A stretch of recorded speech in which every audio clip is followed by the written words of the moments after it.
Pemirsa, indeks harga saham gabungan pada perdagangan Selasa kemarin ini berakhir melemah 0,65% dan ini sejalan dengan pelemahan yang juga dialami oleh mayoritas bursa regional Asia.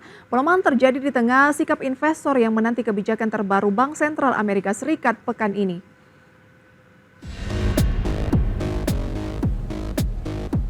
Setelah sempat menguat pada awal pembukaan, IHSG pada perdagangan Selasa 30 Juli 2024 terus bergerak di zona merah hingga ditutup dengan pelemahan 0,65% ke level 7.241,86. Sementara indeks LQ45 melemah 1,07% ke level 910,75.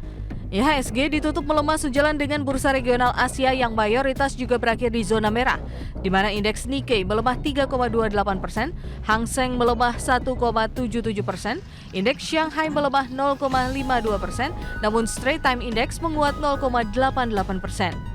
Pelemahan yang terjadi di bursa domestik dan bursa regional Asia terjadi di tengah sikap investor cenderung wait and see menanti risalah pertemuan Bank Sentral Amerika Serikat, di mana The Fed memulai pertemuan kebijakan 2 harinya pada Selasa dan Rabu waktu setempat.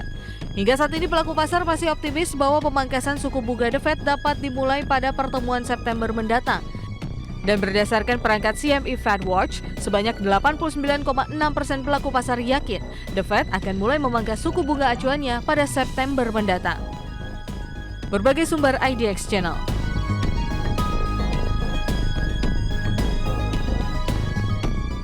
Ya, itu dia pemirsa, pelemahan dari indeks harga saham gabungan memang seiring dengan pelemahan beberapa bursa Asia pada penutupan kemarin pemirsa ya.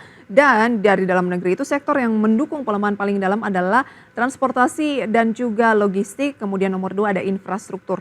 Dan kita akan mengulasnya bersama dengan Mas Emil Fajriski, analis dari Stocknow. Selamat pagi Mas Emil. Selamat pagi, Mbak Prisa. Iya, Mas Emil, tadi sudah kami hadirkan informasi mengenai kinerja indeks harga saham gabungan di hari Selasa kemarin yang mengalami tekanan di atas 0,6%.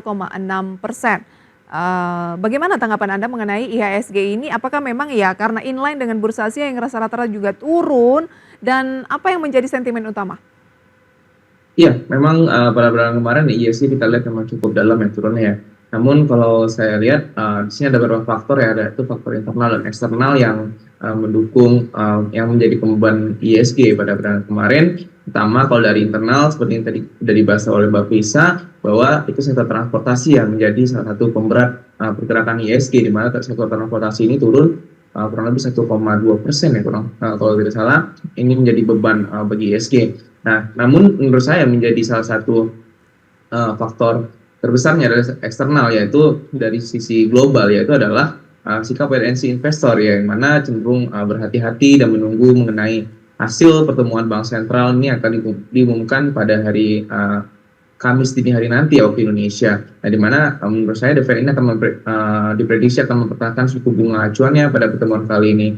Namun kalau saya lihat juga perhatian investor lebih tertuju pada proyeksi pemangkasan suku bunga yang mungkin akan terjadi pada September mendatang. Nah, ketidakpastian ini sebenarnya yang membuat investor mengambil posisi defensif, sehingga ini membuat IHSG ini menjadi tertekan juga pergerakannya. Oke, kalau memang sudah diproyeksi dan optimis bahwa kemungkinan The Fed belum akan menaikkan suku bunga dan kemungkinannya itu mungkin di September baru ada pemangkasan suku bunga, maksud saya pemangkasan gitu ya, ataupun di pertemuan akhir Juli ini lebih ke masih tetap mengapa mereka justru mengantisipasi dengan melakukan aksi jual? Apakah karena sudah mungkin harga dari sahamnya sudah cukup tinggi? Kita tahu kan saham-saham teknologi belakangan ini sempat rally khususnya di Amerika Serikat begitu ya.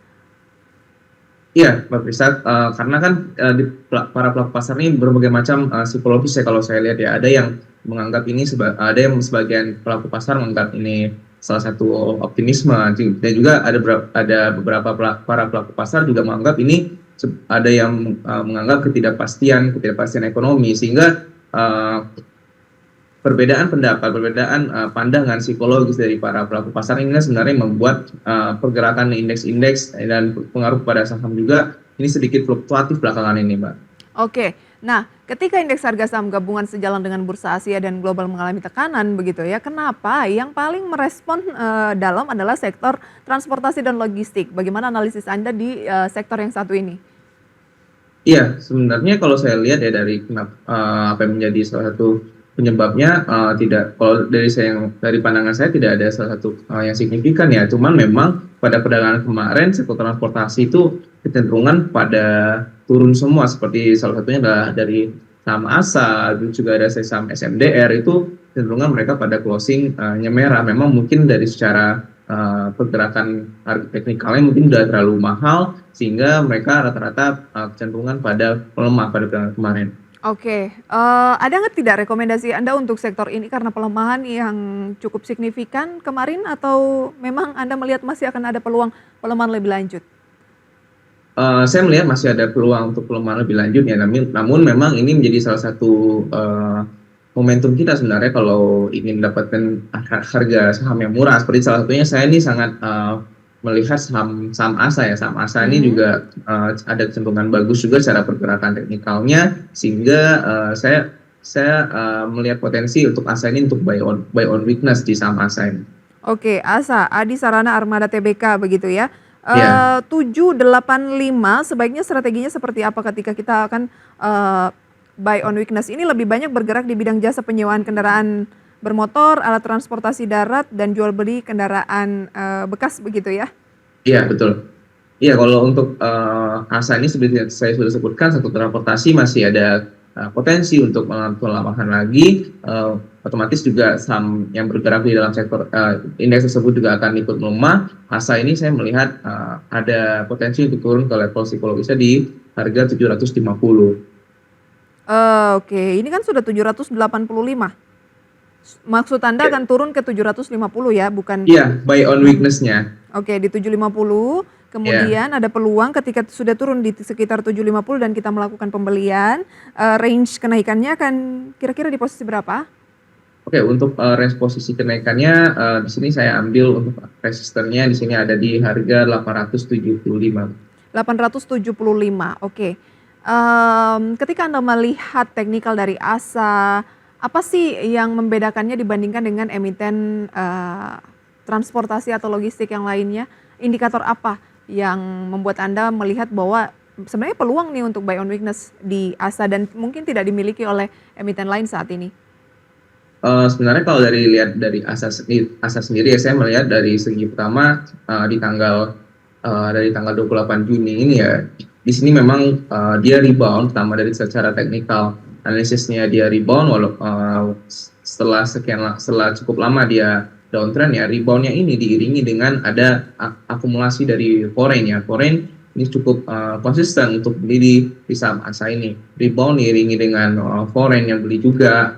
Saya melihat bahwa ada indikasi ada rebound yang potensi untuk dia kembali lagi ke level high dia sebelumnya ini sangat tinggi gitu, Mbak. Baik, itu dia peluangnya ya. Dalam 1 minggu terakhir level tertingginya sebenarnya ada di 830-an begitu ya. Tapi lebih oke kalau masuknya beli di harga bawah atau ketika turun masih ada peluang ke 750 dari 785 saat ini ya.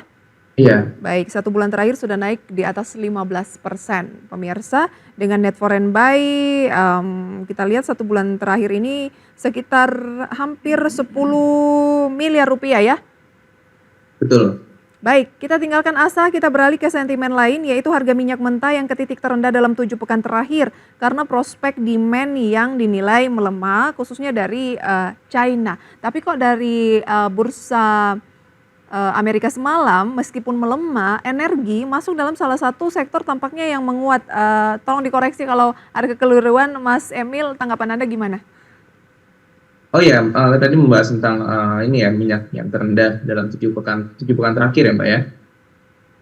Betul. Ya, saya melihat bahwa pelemahan harga minyak ini dalam 7 pekan terakhir ini, pertama saya lihat dari adanya kekhawatiran ya dari Tiongkok ya, seperti yang tadi dibahas juga ya. Saya lihat mengenai kekhawatiran utama berasal dari Tiongkok, di mana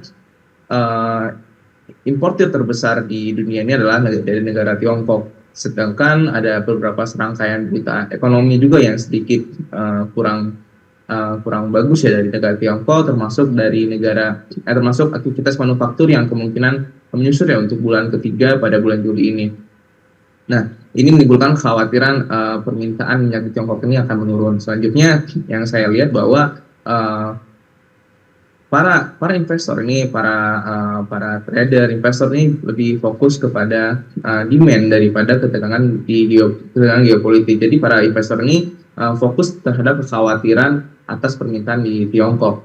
Nah, permintaan pelemahan demand ya di Tiongkok dibandingkan negara ketegangan geopolitik. Nah, fokusnya terhadap pelemahan demand inilah yang menyebabkan banyaknya tekanan jual yang lebih besar pada harga minyak, sehingga harga minyak ini mengapa mengalami pelemahan selama 7 pekan terakhir. Baik, nah sejauh mana komoditas ini menjadi perhatian Mas Emil dan juga dampaknya ke saham terkait minyak mentah? Nanti akan kita ulas Mas Emil, kita harus jeda terlebih dahulu. Dan pemirsa, pembahasannya serta rekomendasi saham pilihan kami hadirkan usai jeda. Tetaplah bersama kami dalam segmen Market Buzz.